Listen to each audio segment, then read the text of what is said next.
இன்னைக்கு பேச்சுங்கிறதோ ஒத்தருக்கொத்தர் பேச்சுவார்த்தை கிடைத்த நேரத்துக்குள் சரியா நாம நினைச்சத்தை எடுத்து சொல்ல வேண்டியது. வேலைக்கு பேட்டி எடுப்பார்கள், 5 நிமிஷம் கொடுப்பா. பரீட்சை எழுத போவீர்கள், 3 மணி நேரம் பரீட்சை. 3 வருஷம் படிச்சிருப்போம், ஆனா கடைசி அந்த போட்டி தேர்வு 3 மணி நேரமா இருக்கும். அப்ப ஜுரம் வராத இருக்கணும், தலைவலி வராத இருக்கணும், அப்ப பார்த்து ஏதானு என்னைக்கோ நடந்த வம்பு ஞாபகத்துக்கு வராத இருக்கணும், நிதானம் தவறாம அந்த 3 மணி நேரம் எழுதணும்.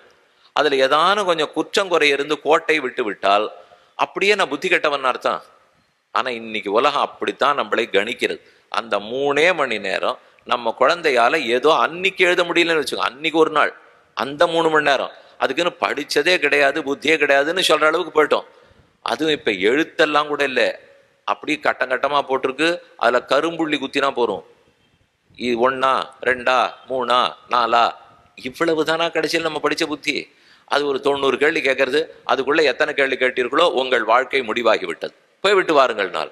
நம்ம வாழ்க்கை இவ்வளவு சுலபமானதுன்னு நாங்கள் நினைக்கவே இல்லை. வெறுமே ஏதோ தட்டுறதுக்கு கருப்பு புள்ளி குத்தின வச்சுன்னு வாழ்க்கையானால் அப்படித்தான் இந்த படிப்பை மாற்றி விட்டோம். நம்முடைய படிப்பு இப்படி அல்ல. இன்னைக்கு பேச்சுங்கிறதோ ஒத்தருக்கொத்தர் பேச்சுவார்த்தை கிடைத்த நேரத்துக்குள் சரியா நாம நினைச்சத்தை எடுத்து சொல்ல வேண்டியது. வேலைக்கு பேட்டி எடுப்பார்கள், 5 நிமிஷம் கொடுப்பார்.